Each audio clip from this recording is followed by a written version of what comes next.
And in order to understand what this L'mayla Yesher has to do, we have to actually review everything that's done before. So I want to start from the beginning of page Kuvov. We're going back? Not much. Top of the page. Top of the page. That's a very good idea. Look at that.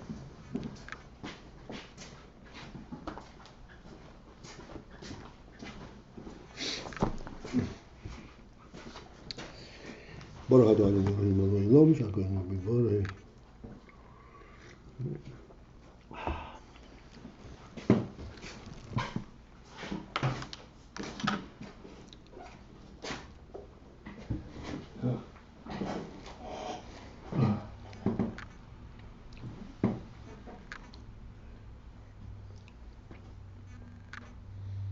You're cold?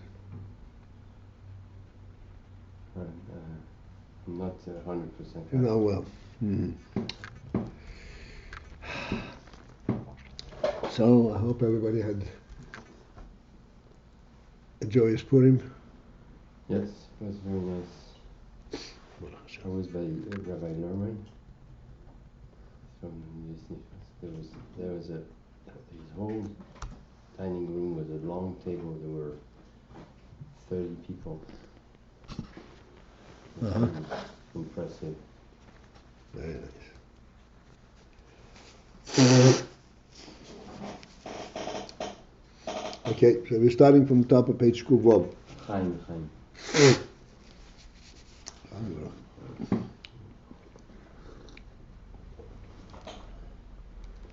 Do you say What? Do you say Shushan Purim Sameach? Purim Sameach.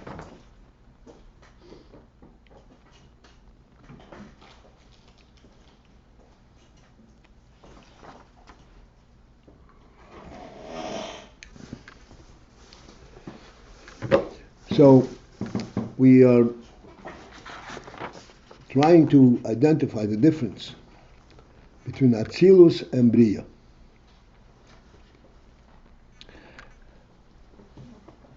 And the principle in this is, even though briah is actually a derivative of atzilus, and yet it's not the same thing at all. And the reason is that between briah and atzilus there is what's called a parsa. A parsa, that which distinguishes and separates between atzilus and briah. Distance, huh? Parsa is distance. Yeah.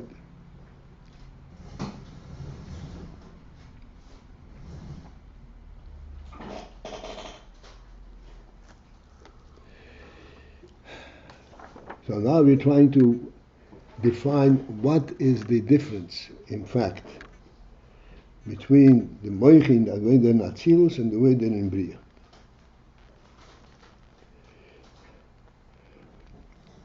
Why are we focused on mochin? Because mochin is that which defines what this entity is all about, what it has. Mochin, the chochmah, is that opening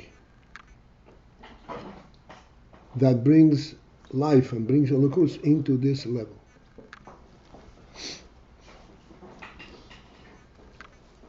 So in briah there is chochmah, and atzilut there is chochmah.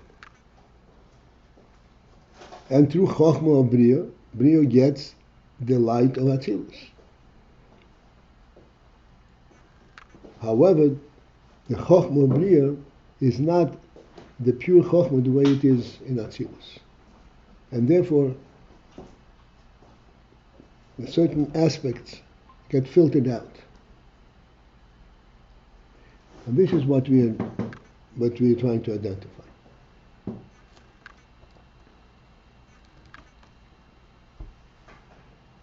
We're identifying how certain aspects of atzilus disappear. Briah.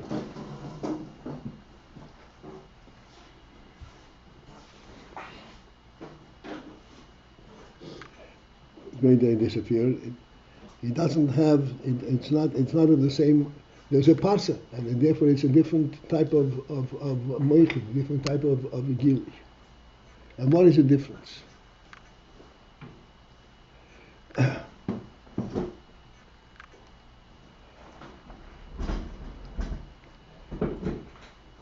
Just to introduce the general topic. Let me point out the Lakus, which is the primary reality of everything. That reality cannot be grasped. There is nothing, there are no parameters by which you can grasp this reality or understand it. This is that which precedes world completely. This is how we quote all the time from the Rambam, very simple term. There's a mochin rishon. And mochin rishon, we pointed out, the concept of rishon does not exist in the world. Rishon is by definition something out of world parameters. Rishon means it is there on its own without a cause. There's no such thing in the world.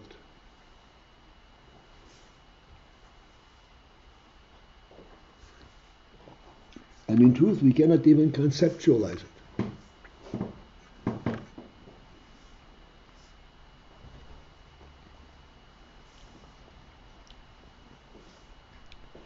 Therefore,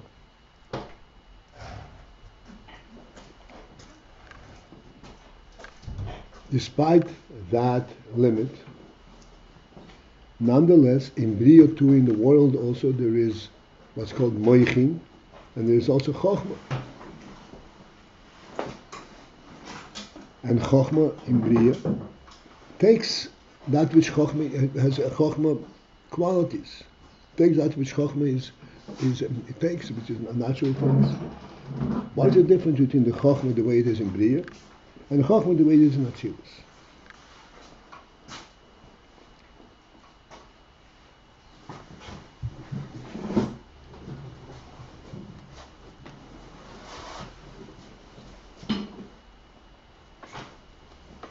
Chochmah, by definition, by its very primary quality, recognizes the principle of a lakus. And we said, mochin rishon.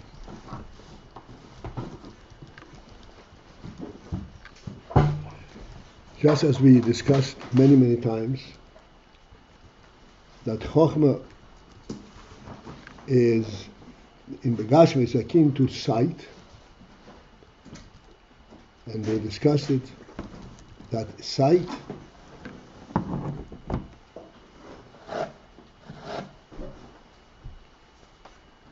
is recognized not via any parameters. There are no handles by which you see. You see that which you see because it is a truth. It is there. It is because of its truth quality, rather than because of its impact.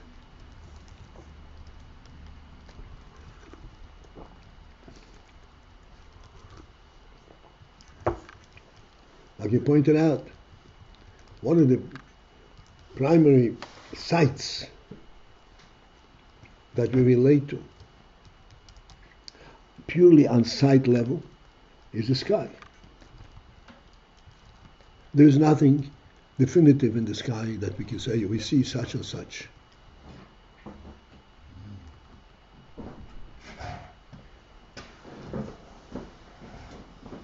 And yet it is a real experience of sight. Where this sight is not something that we can take and internalize and bring it into bina. There's nothing to internalize. There's nothing to grasp. It remains where it is, and the only way we can relate to it is by seeing it in its place. If you start retranslating what you see in the sky, you lose the whole impact of what sky is.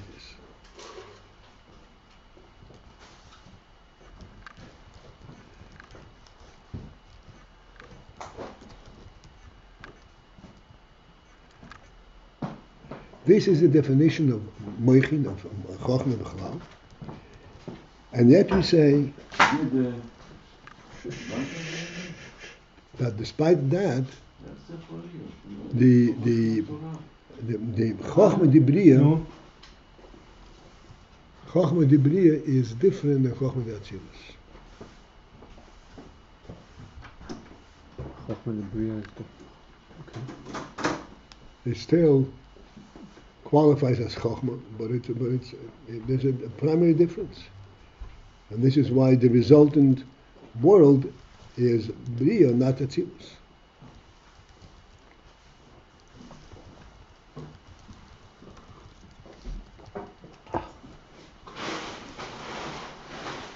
And this is what we're trying to identify.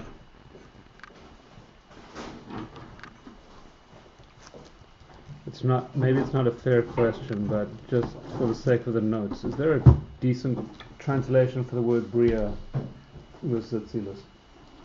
Yeah, we translate atzilut means emanation and briah means a creation. Okay, good. Emanation versus creation. Atzilut, emanation. Briah, creation. Got it.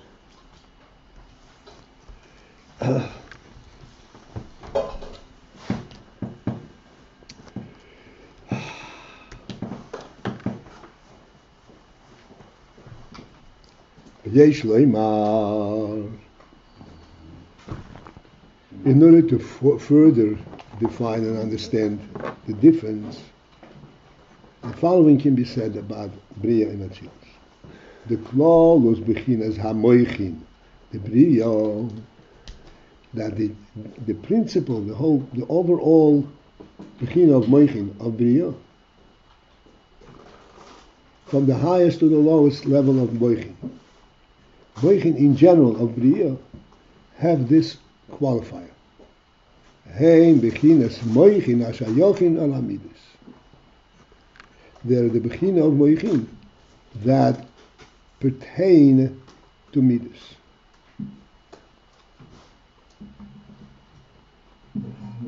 What is this allude to? We always know that mochin is the source of midus. Chochmah bin Vadas creates midus. So what does it mean that close begins on mochin de briah is mochin hashayochin al hamidus, mochin that pertain to midus. They belong to midus.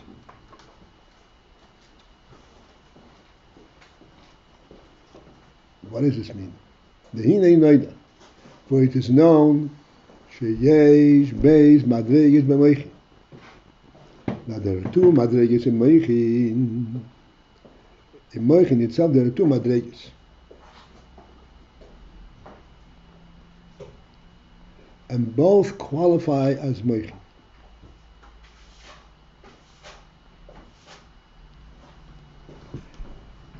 Let us define mochin for the moment. Mochin we will define in contrast to midus. Midus is that which has a metzius, a self-experience. Mochin is totally dedicated to getting that which is given to us from above.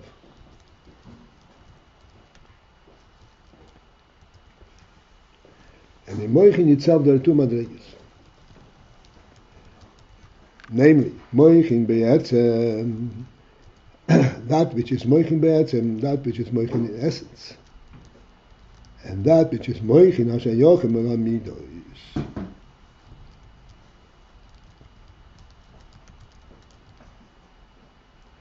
And mochin that are pertaining to midas.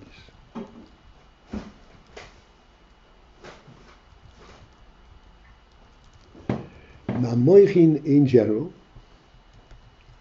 the definition of mochin is seichel, understanding, comprehension.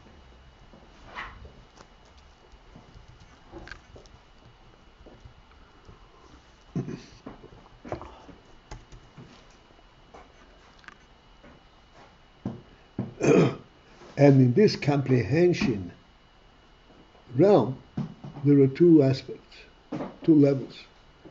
The essence of comprehension and that which pertains to midas.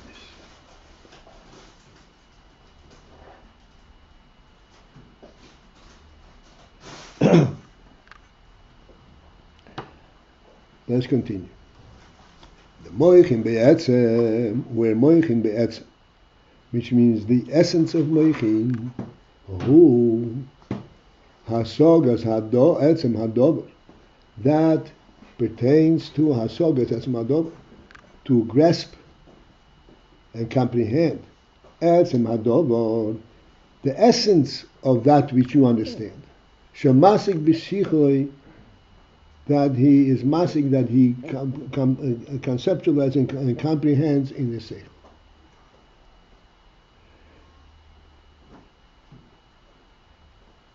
And with masik, what is a masik? Not the consequence and the effect of that which recognizes, but the essential truth of that which he recognizes. Not its effect, but its essence.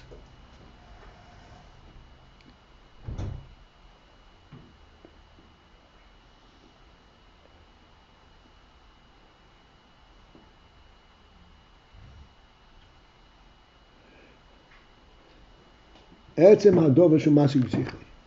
essence of the thing that he comprehends in his seichel. When we say the words, the essence of the thing, the essence of the thing that he comprehends in his seichel, what is it seems to be excessive words. What does Shemasik B'Sichloi add to this understanding?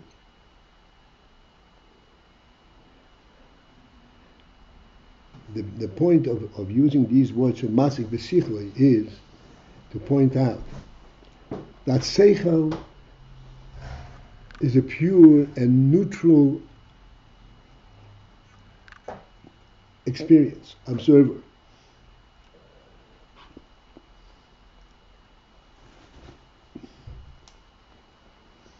It does not come with a prejudice. It does not come with an agenda to see and understand whatever it understands. It comes to know the essence that there is to know.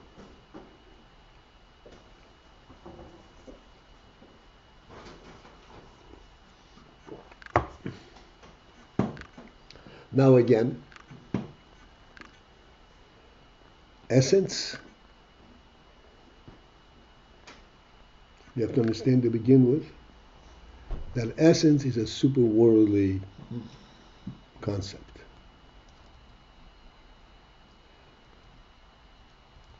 In world to begin with is a created entity, is a creation. It's not an essence.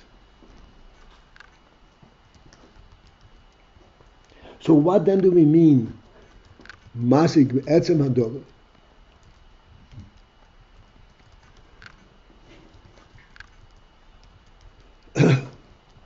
And here is the point which we try to point out all the time. World is a creation. But world is a creation, it didn't get created on its own by the evolutionary process. It was intentionally created by a creator. And when in that concept that was created by a creator, there is an essence, an essential intent. What is he creating? Since the creation was initialized by a creator, not in response to anything. Therefore, there is an essential principle in what he's created. Why is he creating it?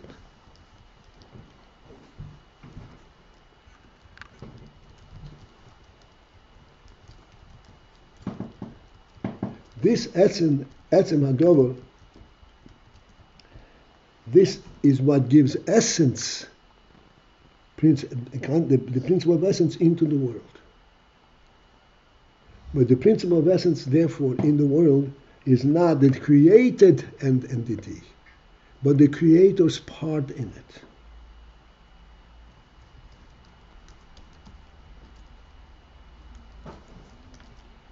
Just as in our level,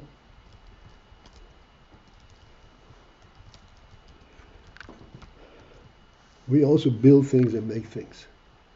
But the concept behind that which we build, this is what represents the truth of this thing. That which initiates and that which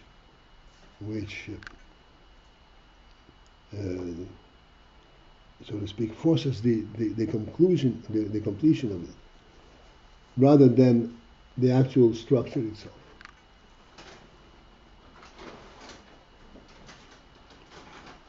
Like I point out, very, very simply, a table is a concept. It's a truth, it's a true concept. And then it gets built, and when it gets built, it gets represented, so to speak, in mitzvahs, in a structure. The truth of this structure remains the concept behind it. For this is what holds it up. This is why if the structure breaks, which it's liable to break, it's not a real thing, but its truth will bring it back to life. If a table breaks, it's going to be either fixed or replaced, because there's a truth to that presence. This is called the etzem hadover.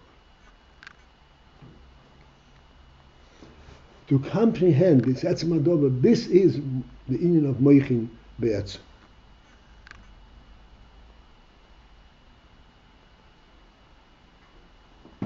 To understand how you use a table and why it's useful, that is mechin hashiyach and midas.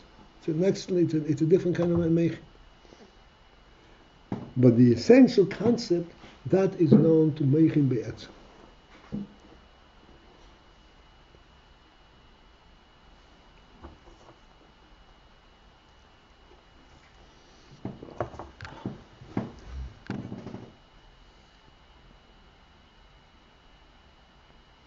And this is what he means by the words of Hasogas etzem hadover shemasig v'sichli. Hasogas etzem hadover, the comprehension of etzem hadover, the essence of the thing, shemasig v'sichli, which he conceptualizes and recognizes in his seichel. What is the additional two words, masig v'sichloi? These two words denote the level of that which you're talking about, the dover, the thing that we talk about. Because in the world per se, there is no etzem. Where is there etzem? Etzem is in the creator, so to speak. And in the world, where is etzem known? And where do you relate to etzem? In seichel. Only the seichel recognizes that there is an etzem element.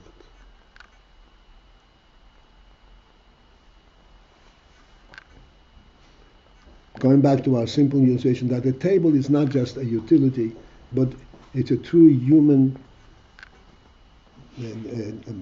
entity. It identifies a human being as a human being. Like the Gemara says, Odom shein b'aisini Odom. It's a truth. It's not its utility, it's the truth. And this truth aspect is masik b'sichel. Only the seichel can identify and recognize this level of truth. And then, when he is masik b'sichel, then he in that itself he recognizes it in the seichel, and then he is masik. Then he comprehends it and he identifies it fully. This is called etzem, mochin b'etzem. Mochin b'etzem means that they can actually relate to the essence of that which is conceptualized. And this is why he says masik b'sichloi, because that is known only in seichel.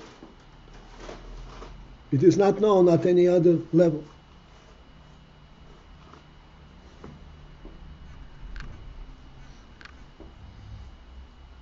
Like you point out, the Gemara says, "Odam shein ma'aseh einay bias einay yotzo einay yodom."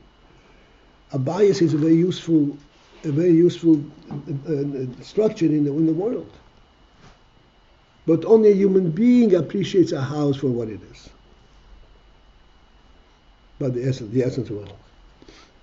The utility of the house and the protection against the weather and so forth, this every creature recognizes. But what is the essence of it, that only a human being knows.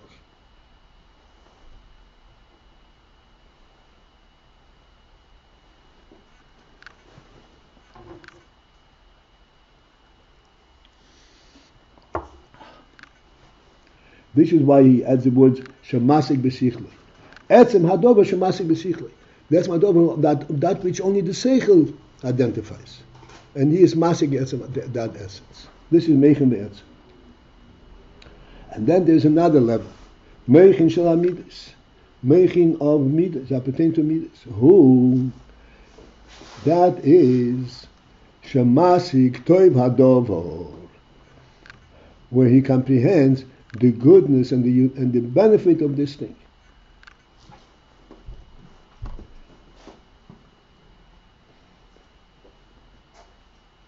What is there to comprehend in the goodness of this thing?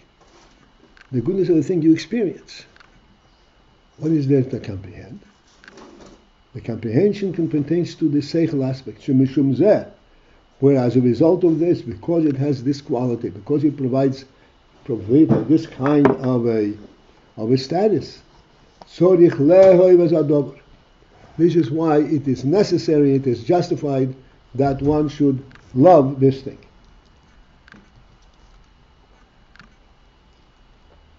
This is the seichel aspect, the second level of seichel, that justifies the acquisition of this inyan.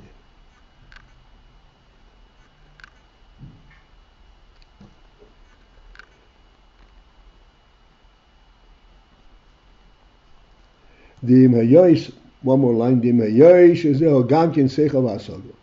where although that this too is a seichel v'asadu. Why do we have to love this? It's also a seichel d'kinyan. Nonetheless, ein zeh be'etzem hadover. This seichel is not focused on the essence kiyim hashayach al hamido levad. This comprehension is a comprehension that pertains only to the midah, to the effect of this inyan, how that translates on the practical level, not what the inyan is, b'tzad. Again, coming back to the house, a house has much valid service. And this valid service you can obtain all kinds of different ways. But there is an essential aspect to it that cannot be substituted by anything else. Let me point out that sleeping in one's own home cannot be substituted by sleeping in a hotel, the most comfortable hotel. It's not the same thing. There's an essential truth about being in one's own home.